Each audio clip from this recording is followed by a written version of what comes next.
Hope you guys are good. I thought I would just jump on to talk through the latest episode of David Baddiel's Catman because it was on last night. I did actually watch it in real time for the first time, and I thought it was pretty good. I liked the episode. I think there are some cringy moments, like there's that adorable cat, isn't it? The farm cat. Is his name Lippy? Her name Lippy, and the guy, the farmer, who carries her around in a sling. And I I was really enjoying that bit because quite a lot of it was like she was doing her own thing. She was like she could come and go as she pleased. Obviously, by in her very nature being a farm cat, that's really what they do. Is that they're their own sort of they're in control of their own behaviour, aren't they? Like they're not constricted to anywhere. They come and go as they please, and they do what they want. So I was like, this is the perfect combination of somebody like taking their cat out and about, but it's on the farm where the cat lives, and it's at the cat's pace. They can do what they want. They can hang out.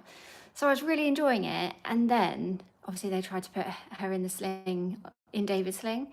And I was like, oh, this is just, I don't know. And it's typical for cats, isn't it? Like, there was no way he was going to get her in that sling very easily. And it did take a lot of wrangling. So that was a bit cringeworthy, but in terms of like, oh, this isn't really what she wants. But generally, I thought it was pretty good. And I know in the last episode, at the end, he alluded to the idea of like, can you have too many cats? Like, you can never have too many cats. And when I heard that, I thought, God, this next episode is going to be really cringy because it's going to be a lot of people with tons and tons of cats, and I wondered whether we were going to see cats that were struggling in that environment because, as we know, like not all cats are suited to a big multi-cat household. So I was waiting for that. But when he did go to the big multi-cat household where there were 22 cats, it was a rescue, and it was more sort of like a place where they could come and go. There was lots of like food outside, so the cats could come and have some food, and they were well fed. They had somewhere to sleep, and it was just like a little haven. And I guess that's sort of similar to what we see in some sort of street cat communities, not of so much in the UK, but abroad especially, we do see that. We do see cats that are free to come and go as they please and do what they want, but there are people out there that are feeding them, taking care of them, making sure they've got safe places to sleep.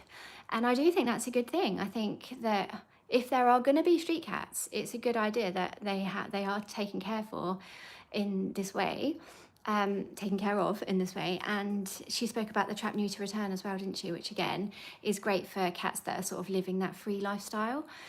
Because obviously we don't want to create more and more kittens, but it is good that they do have a safe place. And I loved the little like outhouse she had that was just full of cat beds. And I'm presuming, it didn't really go into it, but I'm presuming like there were cat flaps or the doors were left ajar and the cats could come and go as they please again, because that's such a massive factor in a multi-cat household. Again, I can see another video coming on, but that is what I find the cats struggle with the most when they're in a big multi-cat household, is not having that choice and sort of being forced to be in that environment rather than being like, okay, like I'd rather have this place to myself, and there are other cats here, so that's like they may not want to be around those other cats so much, but they can go if they want to, and the other cats can go. So I do find that works a whole lot better than if you have cats that are confined to a home that don't have any say in it and don't have that option to leave. Like the pressure mounts because they know they don't have any choice, and so the pressure's off when they can come and go. So I loved that setup, and I was really interested to see how that was going. I had 1,000 more questions for that lady, because she said as well, like, oh, they do fight every now and again, and so obviously it's not ideal, but which environment is ideal? Like, when do you have a home where you never have any fighting between cats, especially if you have more than two?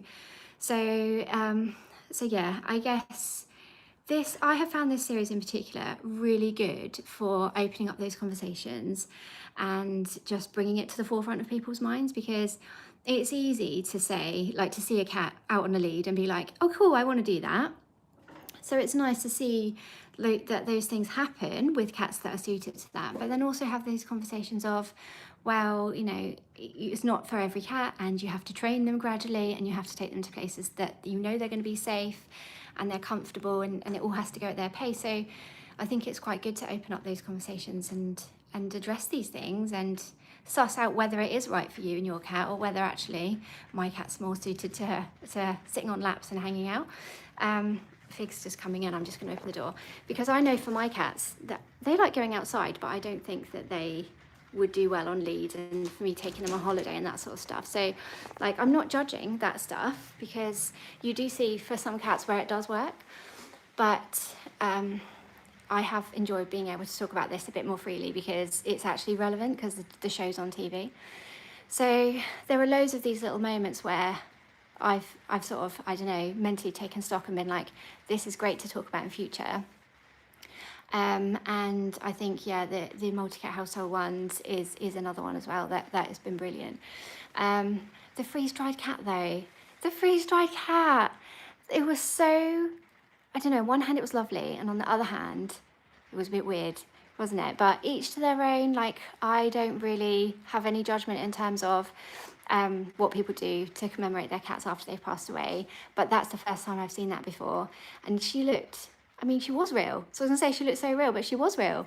But yeah, I've never seen that before. So kudos to them for doing that, because that's going a long way, isn't it, to getting your cat to stay as part of your family once they've gone. So anyway, I'm going to miss the show because I have enjoyed having it on the radar. And I think my takeaway, which I use in my work day to day anyway, is just that you can't judge, and like blanket rules just aren't helpful. Like, you can have a blanket rule for everything to say like, this is the perfect way you need to set up your home. This is the perfect number of cats. This is what you need to do with them, what you shouldn't do with them. But at the end of the day, every cat is an individual, and nobody's perfect as well. That's the thing. Like, nobody is, like, you can preach all you like, but nobody's doing everything absolutely perfectly, or how you would read in a textbook somewhere about how to give a cat a perfect life.